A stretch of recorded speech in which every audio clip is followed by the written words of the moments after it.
Bismillahirrahmanirrahim. Elhamdülillahi Rabbil alemin. Vessalatu vesselamu ala eşrefil enbiyai vel mursalin. Nebiyyina Muhammedin ve ala alihi ve ashabihi ecmain. Rabbi şrah li sadri ve yessir li emri ve ahlul uqdeten min lisani yefqahu qavli. Əziz müsəlman qardaşlarım, həmişə olduğu kimi hamınıza, eləcə də özümə Allahdan qorxmağa nəsihət edirəm. Bugün mən sizə elə bir mövzu haqda danışacağım ki, bu haqda bəlkə də müsəlmanların əksəriyyəti xəbərsizdir. Yəni, biz əgər bunu insanlara çatdırsaq, onlar da bu deyilənlərə əməl etsə və savab qazansa, o savabdan bizə də pay çatacaq. Bu da nədir? Allahdan bağışlanma diləmək. Deyə bilərsiniz ki, bunu hamı bilir. Hamı bilir ki, Allahdan bağışlanma diləmək Peyğəmbərlərin, xüsusilə də Peyğəmbərimiz sallallahu aleyhi və səlləmin sünnəsidir, yoludur. Peyğəmbərlər və onların davamçıları daim Allahdan bağışlanma diləyib. Lakin burada Allahdan nə vaxt bağışlanma diləmək daha əfzəldir, o haqda danışacağım. Yəni, nə vaxt Allaha dua edəndə, Allahdan bağışlanma diləyəndə o daha tez qəbul ola bilər, qəbul olunmasının ehtimalı daha çox ola bilər, o haqda danışacağım. Bundan, bax, bu dediyimdən bəlkə də müsəlmanların əksəriyyətinin xəbəri yoxdur. Müsəlmanların hamısını məlumdur ki, gecə namazı qılıb, dua edəndə Allah Teala o duanı qəbul edir. Və çoxları da bilir ki, ayrıca bir hədis var. Peyğəmbər sallallahu aleyhi ve sellem deyir ki, gecənin son 1/3-də dualar qəbul olur. Özü də Allah subhanahu teala özü xitab edir yaratdıqlarına ki, dua edən varmı onun duasını qəbul edim? Bağışlanma diləyən varmı onu bağışlayım? Rəhm edim. Bax, həmin o 1/3-də, gecənin son 1/3-də dualar qəbul olur. Lakin gecənin son, yəni sübh namazına qalmış vaxtı var ki, həmin vaxt haqqında çoxları xəbərsizdir. Sübh namazına yarım saat qalmış. Ən dəyərli vaxt o vaxtdır. Gecənin 1/3-dən də dəyərli vaxt o vaxt. Həmin o vaxtda çoxları məhəl qoymur. Xüsusilə də Ramazanda səhur eləməlidir, səhər səhur yeməyi, səhər yeməyi. Həmin o yarım saat ərzində başlayır yemək hazırlamağa, süfrə açmağa, çay gətirməyə, xurma gətirməyə və s. Bunu əvvəlcədən elə hazır olsun, o yarım saatını səhura qədər ancaq duaya sərf elə ki, Allah subhanət hələ onu səndən qəbul eləsin. Diqqət edin, alimlər bunu hardan götürür? Yəni, bunu nəyə əsaslanır? Təbii ki, Quran-ı Kərimə. Qəmər surəsinin 34-cü ayəsində Allah subhanət hələ Lut Peyğəmbər barədə danışır. Bilirsiniz də, Lut qövmü o qədər mundar əməllər edirdilər ki, Allah Teala mələkləri göndərir ki, o qövmü yer üzündən silsin. Onlar yaşadığı ərazinin altını üstünə çevirir mələklər. Altını üstünə çevirir. Hamısını məhv edir. Yalnız kimdən başqa? Lut aleyhissalam və onun ailəsindən başqa. Yoldaşı istisna olmaqla. Və həmin bu dediyim ayədə Allah subhanətə alə ayədə görün nə deyir? Nəcceynəhum bisəhər. Həmin o səhər vaxtı dan yeri sökülməmişdən qabaq, yarım saat qabaq. Həmin vaxt biz onları xilas etdik. Təfsirçilərin əksəriyyəti deyir ki, o vaxt xilas olma vaxtı, nicat tapma vaxtı adlanır. Yəni, həmin vaxt sən Allahdan dayanmadan bağışlanma diləsən, Allah səni bağışlayacaq. Bağışlanma ehtimalı həmin vaxt daha çoxdur, əziz qardaşlar.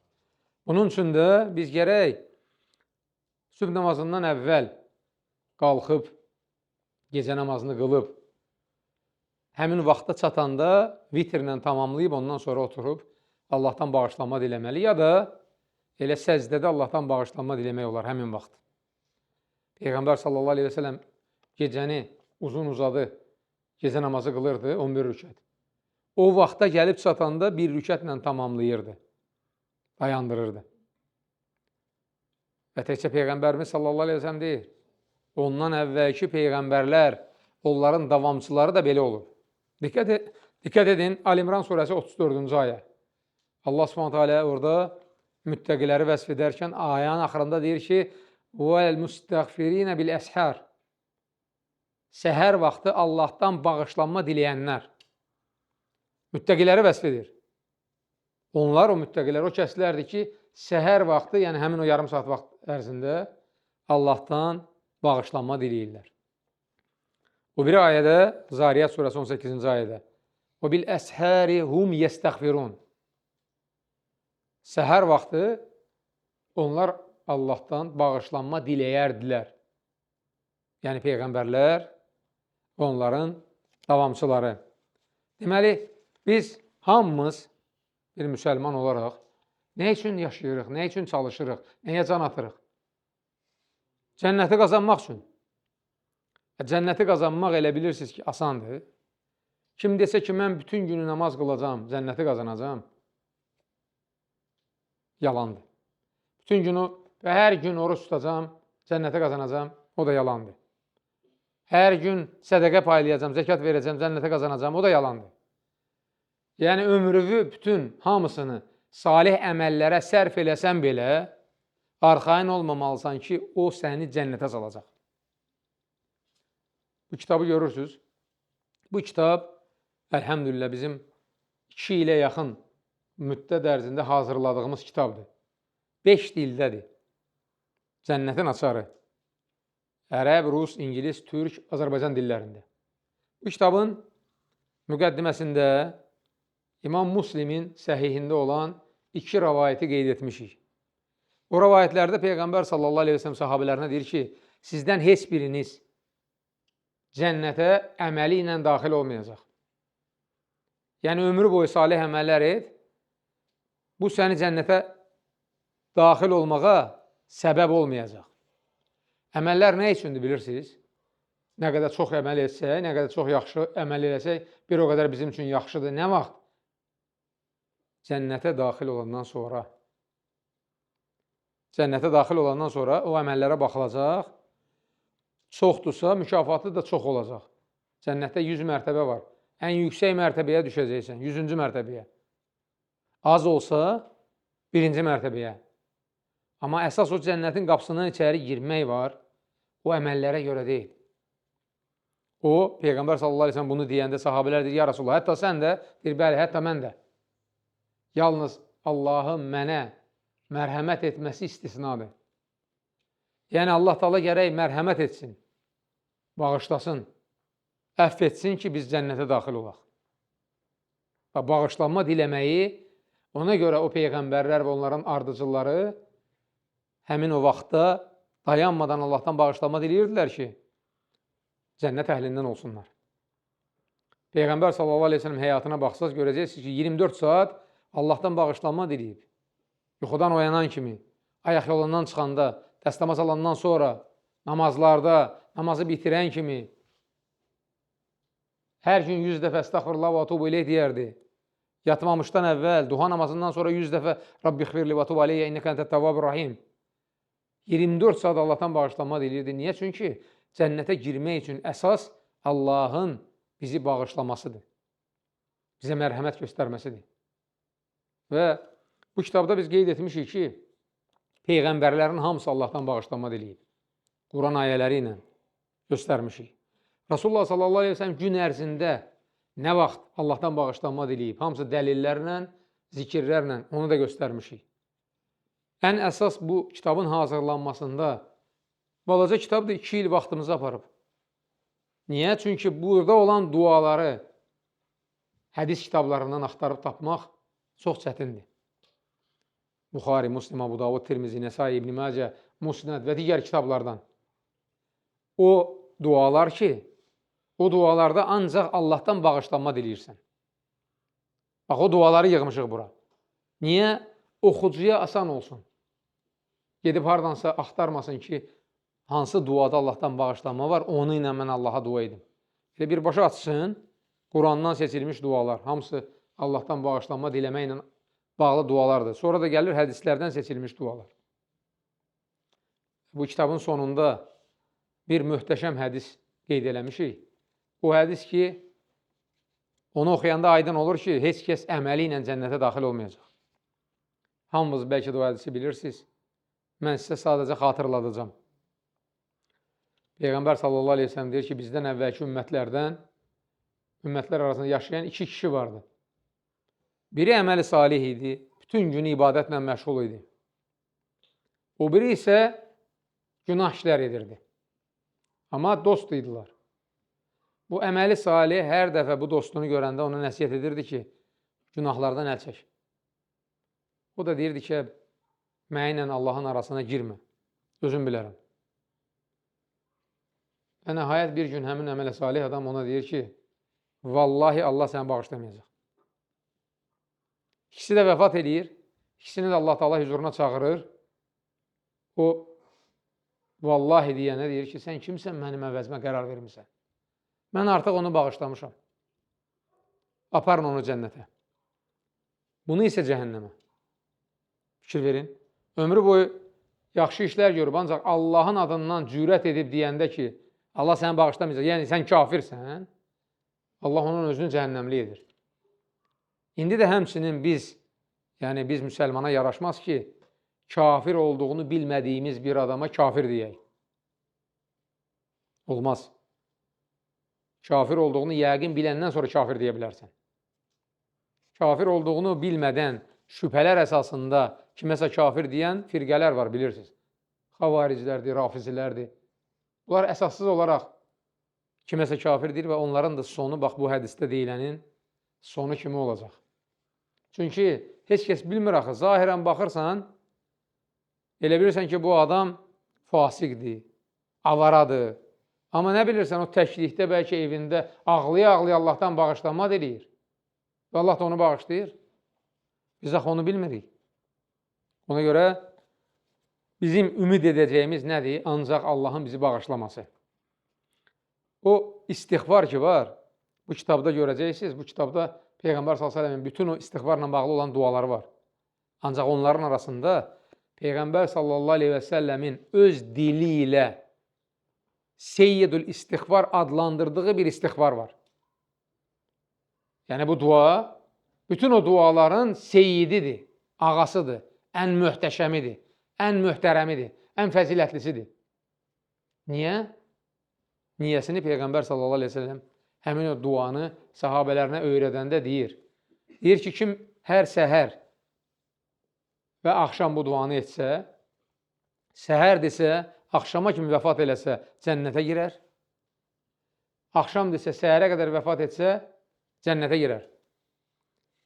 Mən indi o duanı deyəcəm, baxın, görün bu duanı bilirsiniz, yoxsa bilmirsiniz. Yəni, səhər, axşam bunu siz bir ay təkrar eləsəz, əzbərləyərsiniz. Allahumma ente Rabbi la ilahe illa ente xalaqtani və ana abduk və ana ala ahdika və vaadika məstətat əudu bika min şerri ma sanat abu lak bi ni'matika alayya abu bi zənbi fəğfir li fə innəhu la yaghfiru zunuba illa ente. Məni bağışla. Günahları ancaq sən bağışlayırsan. Bu duanı əzbər bilməyən adam deməli, o deməkdir ki, cənnəti istəmir də. Və yaxud da ki, səhər axşam üzündən heç olmasa oxumayan adam o deməkdir ki, cənnəti istəmir. Sən bilirsən ki, yəqin bilirsən ki, bu duanı eləsən, cənnətlik olacaqsan. Necə onu eləməyəsən? Bu qəribə budur. Sahabələr bir dəfə eşidən kimi bu sözü, vəssalam, ömrünün sonuna qədər bu duanı tərk eləmirdilər. Allahdan bağışlanma diləməyin, qardaşlar, çox faydası var. Lakin bu faydalardan əsas üçünü deyəcəm sizə. Əsas üçünü. Birincisi, günahları silib aparır. Bizə əsas elə bu lazımdır. Pak halda Allahın huzuruna çıxaq. Birincisi odur. Buna da dəlil Ən-Nisa surəsi 110-cu ayə. Allah Subhanahu ayədə deyir ki, kim pis bir əməl etsə, özünə zülm eləsə, günah eləsə, sonra dərhal tövbə etsə, Allah onu bağışlayar. Fikir verin. Dərhal tövbə eləməkdən söhbət gedir. Bu ayəni izah edən alimlər bilirsiniz nə deyirlər? Deyirlər ki, əgər sən məsələn günah eləmirsən saat 1-də, fikirləşmirsən ki, saat 5-də tövbə eləyərəm, eybi yox. Saat 5-də tövbə eləyirsən o günaha görə. 2 dəfə tövbə eləməlisən. Bir o günaha görə, bir də o tövbəni gecikdirdiyin günahına görə. 5-ə qədər bunu niyə təxirə salırsan? Nə bilirsən ki, 5-ə qədər yaşayacaqsan? Vaxtında ona görə ayədə deyir ki, dərhal, sonra tövbə eləyənləri Allah bağışlayır. İkinci faydası Allahdan bağışlama diləməyin. Bunu eşitsələr müsəlmanlar, xüsusilə də o ticarətçi müsəlmanlar, övladı olmayan müsəlmanlar, bağ bostanı olan müsəlmanlar, o gecə-gündüz Allahdan bağışlama diləyəcək. İkinci faydası dünyada olan nemətləri əldə etməkdir. Buna da dəlil Nuh surəsinin 10, 11, 12-ci ayələri. Allah Teala deyir ki, bu ayələrdə İstəğfiru Rabbəkum innəhu kənə qaffara. Fikir verin. Əmr deyə bu. Allahdan bağışlanma diləyin. Allah çox bağışlayandır. Yəni istəyir ki, bəndəsini bağışlasın. Bağışlama diləyəndən sonra nə baş verəcək? Yəni, nə əldə eləyəcəksən bu dünyada? Ayələrin ardı gəlir. Yursilus səmə aleykum midrara və yumdidkum bi əmvalin və bənin və yəcələkum cənnətin və yəcələkum ənhara. Göydən sizə bol-bol yağış endirəcək. Çoxlu mal dövlət bəxş edəcək. Oğul uşaq əta edəcək.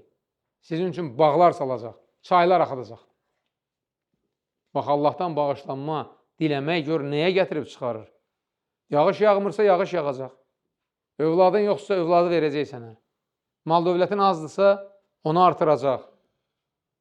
Ağacların meyvə vermirsə ağacların meyvə verəcək və s. Və nəhayət üçüncü, ən əsaslarından biridir bu. Qəlbi təmizləyir. Kim deyə bilər ki, mənim qəlbim tərtəmizdir? Məsum bir dənə Peyğəmbər sallallahu aleyhi və sələm olub. Onu 4 yaşında bir dəfə qəlbini təmizləyiblər mələklər. Bir də meyraca gedəndə 2 dəfə qəlbi təmizlənib onun. Tərtəmiz qəlbi olan bir dənə odur. Yerdə qalan insanların hamısının qəlbində günah var. Həsəd var, fasiqlik ola bilər, zənn ola bilər, nə bilim nə ola bilər, hər şey ola bilər. Bunu təmizləməyin bir dənə yolu var. Gecə-gündüz Allahdan bağışlanma diləmək. Və hətta Peyğəmbər sallallahu aleyhi və səlləmin qəlbində günah yox idi. Amma günah oraya yaxınlaşmaq istəyir. Və günah oraya yaxınlaşmaq istəyəndə Rasulullah sallallahu aleyhi və səlləmin qəlbi sıxılır. Və ümmətinə dərs verir. Ümmətinə öyrədir ki, ümmətinin də qəlbi sıxılanda, qəlbinə nəsə bir qara nöqtə düşəndə neynəsin? Fikir verin, Səhih Müslimdə də hədis. Mənim qəlbim sıxılanda 100 dəfə Allahdan bağışlanma diləyirəm. Baxın, yəni Allahdan bağışlanma diləmək o qəlb sıxıntısını aradan qaldırır. Sən gəlib oturmuşsan evdə fikirləşirsən ki, mən o cür iş qurmuşdum, işim alt üst oldu. 100 dəfə əstəğfurullah de, bax gör necə rahatlıq tapacaqsan. Deyəcəksin ki, əlhəmdülillah ki, belə olub. Bunda da xeyir var. O qəlb sıxıntısını aradan qaldırır. Mən dəfələrlə sizə danışmışam da ki, elə zəngin adamlar var ki, qəlbi o qədər sıxılır ki, yata bilmir, yatmaq üçün dərman atır. İynə vurur, içki içir. Eləsi var, hətta belə fikirli-fikirli baxır, həyətindəki itə deyir ki, 1 saat onun yerində olardım. Bu sıxıntı məndən geçsin. O itin heç bir sıxıntısı yoxdur. 24 saat sıxıntı içindəyəm. Belələri də var. İndi əgər mömin insanlara Allah Subhanahu taala hər gün Allahdan bağışlanma diləməyi və beləliklə də qəlb rahatlığı tapmağı nəsib edirsə, xoş o insanın alına. Onun heç bu həyatda quru çörəyi olmasa belə, amma qiyamət günü nə olacaq? Qiyamət haqq hesab günü başlayan kimi bunlar gələcəklər cənnətin qapısına, cənnət gözətçiləri deyəcək ki, nə tez haqq hesab olundunuz? Onlar deyəcək, nəyimiz var idi ki, haqq hesab olmaq? Və hamıdan əvvəl cənnətə gələcəklər. Bax, qəlb rahatlığının nəticəsi, səmərəsi budur. Bunu da nə ilə əldə edirsən? İstiğfarla. İndi diqqət edin, böyük alimlərdən birinin dediyi nəsiyyəti olduğu kimi tərcümə eləmişəm. Görün nə deyir alim. Vallahi əgər qəlbimiz salamat olsa, dünya sıxıntıları bizi narahat etməz. Qəlbimizdə qəm qüssə olmaz. Nə qədər insan var ki, qəlbinin salamat olması üçün çalışır. Qəlbin salamat olması üçün ömrümüzdən, vaxtımızdan səmərəli istifadə etməliyik. Vaxt qızıldan daha dəyərlidir. O getdisə, onu geri qaytarmaq mümkün deyil. Yəni, əvəz olunmaz bir nemətdir bu vaxt. Peyğəmbər sallallahu aleyhi və səlləm hədisdə deyir ki, 2 nemət var ki, insanlar onu dəyərləndirmir. Bir vaxt, bir də sağlamlıq. O biri hədisdə Peyğəmbər sallallahu aleyhi və səlləm deyir ki, qiyamət günü Adəm övladı 4 şey barədə soruşulmayınca yerindən tərpənməyəcək. Günün altında dayanıb sorğusal olacaq bu 4 şey barədə. Ömrünü, yəni vaxtını nəyə sərf edib? Nə əməllər edib? Hardan qazanıb, hara xərcləyib? Bir də sağlamlığını nəyə sərf edib?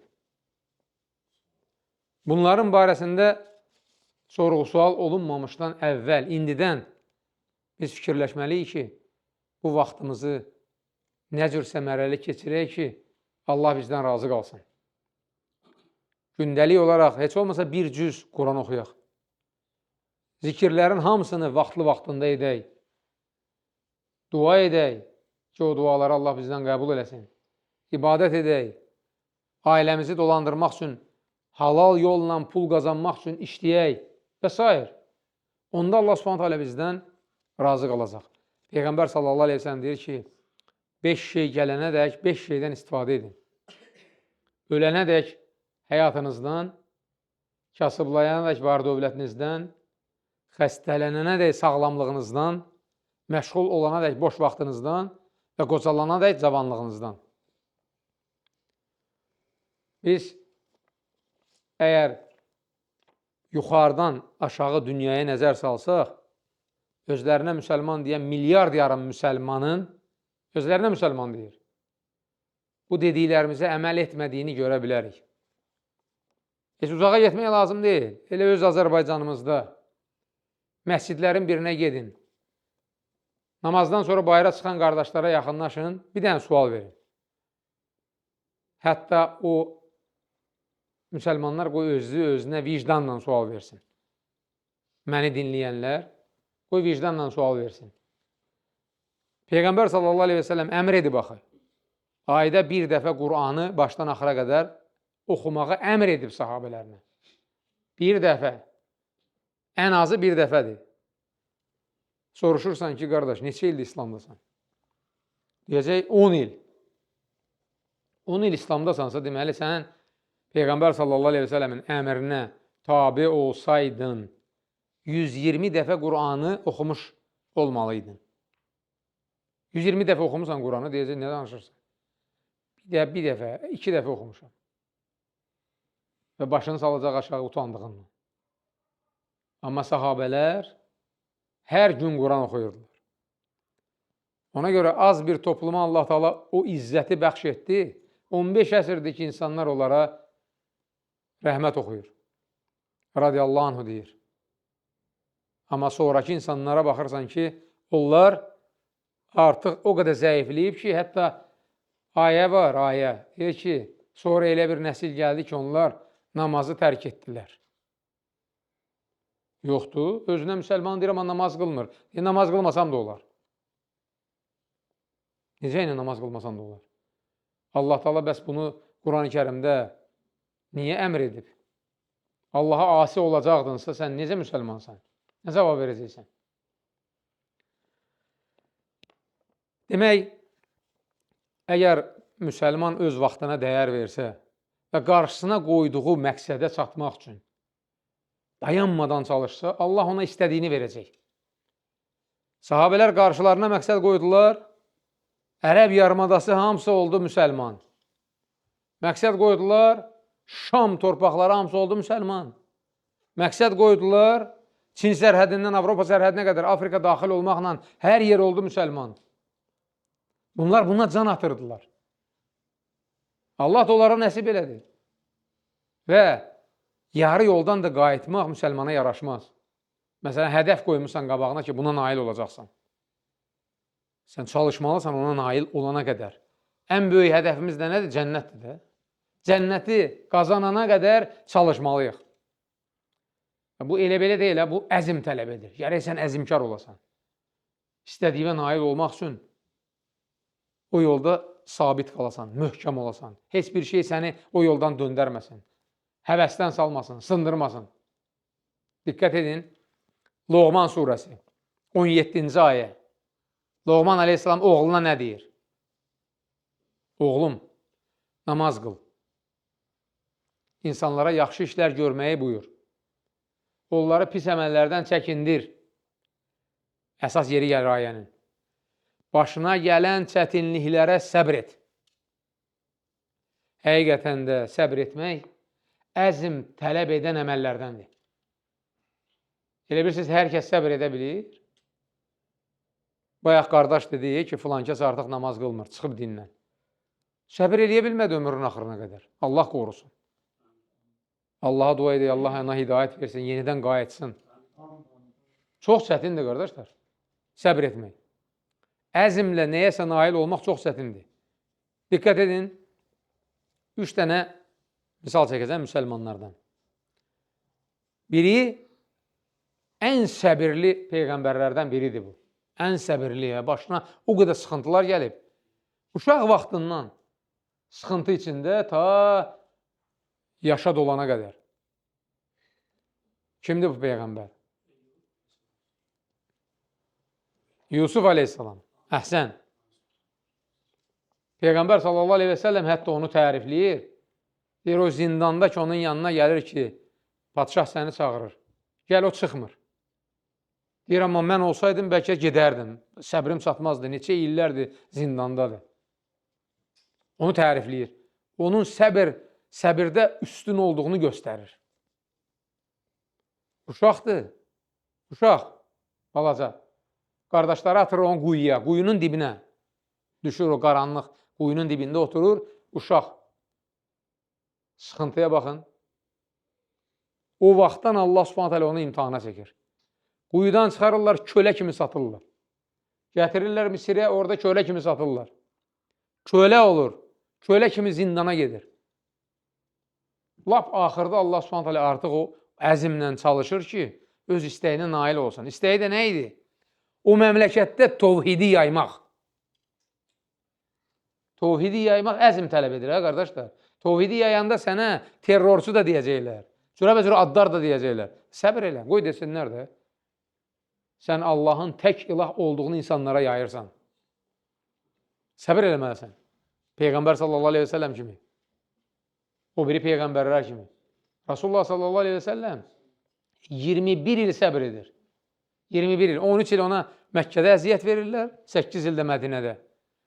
Amma səbr edir, nəyə nail olsun? Allahın tək ilah olduğu tovhid yer üzünə yayılsın və nail də olur. 21 ildən sonra nail olur. Sahabələrin də həyatına baxsaq, bayaq sizə dedim də, nəyə nail olmaq üçün az sayda səbr edə nail oldular. Bax, bizim Azərbaycanımızdan bir misal çəkim sizə.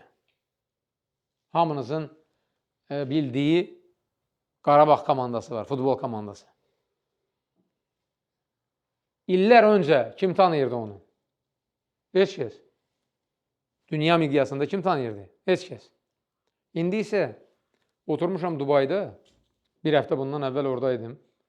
Restoranda çörək yeyirəm, görürəm televizorda, ərəbcə. Qurban-Qurbanovu reklam eləyirlər, göstərirlər. Qarabağ komandasının qollarını göstərirlər. Adam həm fəxr eləyir ki, bu Azərbaycanındır. Bir tərəfdən də fikirləşirsən ki, axı bu adamı hamı dindar, başqa-başqa adlar qoşmaq və s. ilə o vaxtlar, indi yox, o vaxtlar. Adına cürbəcür şeylər qoşurdular. Amma adam oturub Allaha yalvarırdı ki, Allah onu ucaltsın. Allah da ucaltdı. Buna əzm lazımdır. Səbir lazımdır və əzm lazımdır. Onda Allah Subhanahu taala sənə istədiyini verəcək. 2 dənə də misal çəkmək istəyirəm sizə xristianlardan. İndi sizə qəribə bir şey göstərəcəm. Deməli, birinci misal məşhur basketbolçu Michael Jordan'dır. Bütün dünya tanıyır onu. Ən zəngin idmançıdır. Sərmayəsi milyardı keçib. Onun müsahibəsinə qulaq asmışam. Müsahibəsində deyir ki, hamı deyir ki, mən bir nömrə basketbolçuyam. Amma çoxların xəbəri yoxdur ki, mən 9000 dəfə yanlış atmışam topu. Təsəvvür edin, 9000 dəfə yanlış atır, amma bu bunun iradəsinə təsir eləmir. Bu, axıra kimi öz istəyinə nail olmaq üçün çalışır və nail olur da. Fikir verirsiniz? Bu hələ xristiyandır. Biz müsəlmanlar daha əzimkar olmalıyıq. İkinci misal, bu da çox qəribə bir misaldır. Deməli, 90-cı illərdəki SSR dağılır. Bir Ukraynalı zərgər istedad olur. Doğrudan bacarıqlı zərgər olur. Köçüb gedir Belgiyaya. Belgiyada Antwerpen şəhəri var.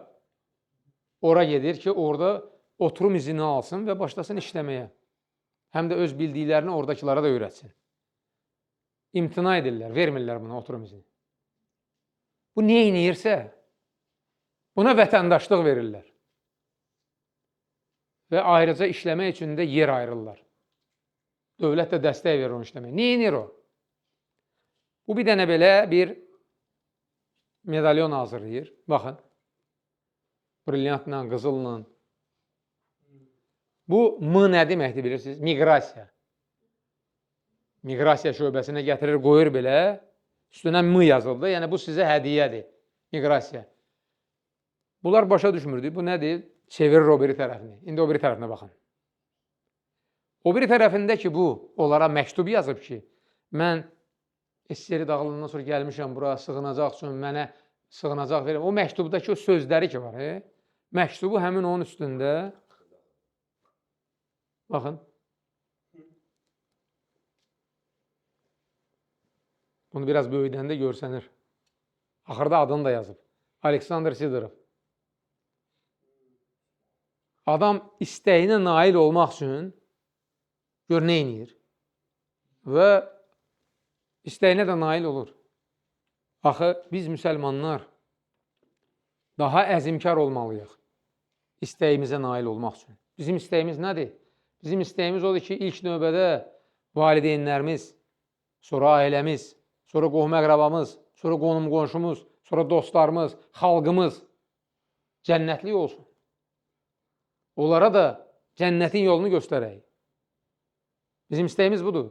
Bunun üçün də gərək hər bir müsəlman, istəyir elm tələbəsi olsun, istəyir sıravi müsəlman olsun, əlindən gələni eləməlidir ki, insanlar ancaq yaxşı işlər görsün, pis əməllərdən də çəkinsinlər.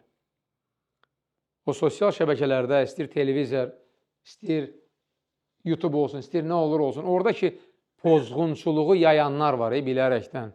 İnsanları cəhənnəmə dəvət edənlər, cəhənnəm yoluna aparanlar. Allah onlara hidayət versin. Qiyamət günü onların axırı çox pis olacaq. Hamımız üçün axırda həmişəki kimi dua edib deyirəm. Allahümmə innə nəsəlükə fi'ələl xayrat və tərkəl münkərat və hubbəl məsəkin və ən təğfirə lənə və tərhəmənə və izə əraddə fitnətə qavmin fətəvəffənə qeyrə məftunin və nəsəlükə hubbək və hubbə mən yuhibbuk və hubbə əməlin yuqarribuna ilə hubbik. Allahım, səndən yaxşı işlər görməyimizi, pis əməllərdən çəkinməyimizi, kasıbları sevməyimizi, bizi bağışlamağını və bizə rəhm etməyini, hər hansı bir qövmə bəla göndərmək istədikdə, o bəla bizə toxunmadan əvvəl canımızı almağını səndən diləyirik. Sənin sevgini, səni sevənlərin sevgisini qazanmağı və sənin sevdiyin hər bir əməli sevməyi səndən diləyirik. Subhanəkəllahumma və bihəmdik. Əşhədü ən la ilahə illə ənt, əstəğfiruka və atubu ileyk.